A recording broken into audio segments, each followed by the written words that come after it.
ito lang ang tinta. Wala na. Wala nang tislahan to. Kasi napakalasa na. Kaya kakain yan dito, sigurado yan. Tropa. Shoutout kay Tropa. Yes.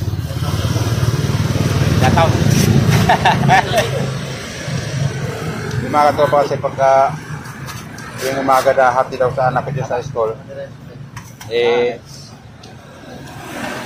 hindi po pwedeng lagpasan ko to kasi parang hinahanap-hanap na ng sikmura mo yung lasa.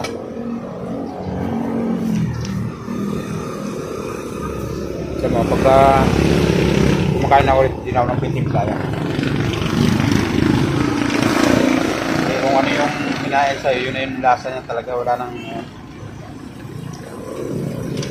hindi ka na maghanap ng lasa na sa'yo na lang pagka gusto mo maanghang, kaso di ako nagsisili, ano.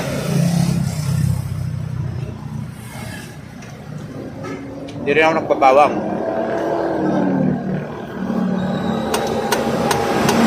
Kung ano na yung eri ng pak. Sarap.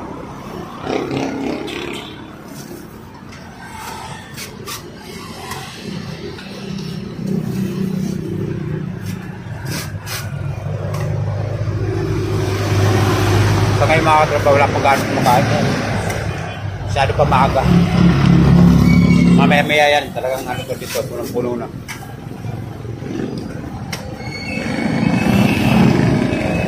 Siyempre may dumating na magsubo ko yan.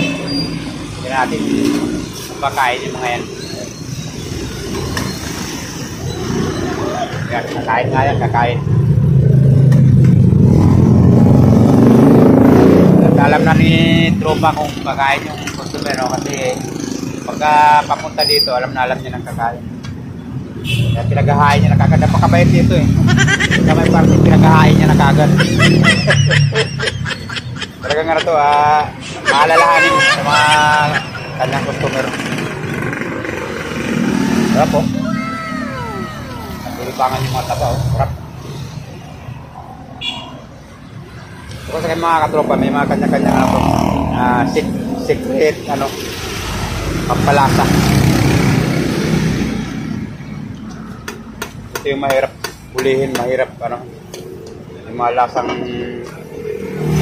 hindi mo, makikita sa ibang mga ganitong parsan.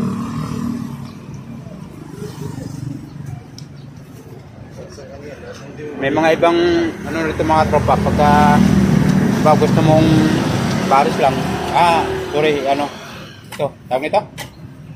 Mami, pansit, mami, yun, pwedeng ganito. So, kung medyo may budget ka, pwede ka mag-lechon paksiw. Sa mga nakakaluwag-luwag ka, pwede mag-lechon paksiw. Tayo, medyo, medyo masikip-sikip pa ng bagya. Kaya, tayo ngayon, pares mami lang tayo. Pero ang kagandahan naman kasi dito mga katropa, kahit na ganito lang yung masustansya to. Kasi pansit naman yan, no? Pagka masustansya pa din. Saka mas nakakabusog to dahil pansit. Kung mapansin nyo mga tropa, ako lang kanina yung kumakain dito. Tapos biglang may dumating na. Mamaya, mga habang patanghali, madami tao rito. Sino pa namang hindi mapapaano dyan, no? Tinan nyo naman yung lahok, napakarami. Ayan. Saka hindi lang yung mga katropa. Nagdidepende yan sa tindero. Pagka gwapo yung tindero, mas marami yung tindero. Shout out kay... Di pa pangalan mo, tropa? Alexel. Ha? Alexel. Ito, sa pangalan pa ng mga tropa, panalo na. Alexel. Panalo, pangalan pa lang. Kaso masama dito mga tropa, bibihira yung kumakain na chicks. Puro lalaki. Hindi kasi tayo mga Pilipino kasi tayo, ang hinahanap natin busog to the bones, no? Kumbaga pang matagalang busog. Kaya kung baga ikaw may trabaho, papasok ka ng trabaho, dito ka na kumain. Kasi yung halagang 60 pesos mo. 60 pesos. Boss, magkano? 60 pesos, no? Paris, mami. O, tinan mo. Saka pa makakita mga tropa, 60 pesos, busog na busog ka na. Nasasay na lang kung mag-i-extra ka ng kanin, no? So, sulit na sulit. So, ano pa hinihintay nyo? Dito na kayo kumain. Dito lang tumatagpuan mga tropa sa harapan ng Iglesia ni Cristo. Yan, dito lang din sa, ano yan, papuntang Naik. Bago dumating ng Petro ng Naik, yan, dito sila matagpuan. Kung papunta kayo ng bahay ng Naik, bandang kaliwa to. Ayun. Napakalasa. Okay. So yun mga katapa, hanggang sa muli, maraming salamat. God bless na lang sa lahat.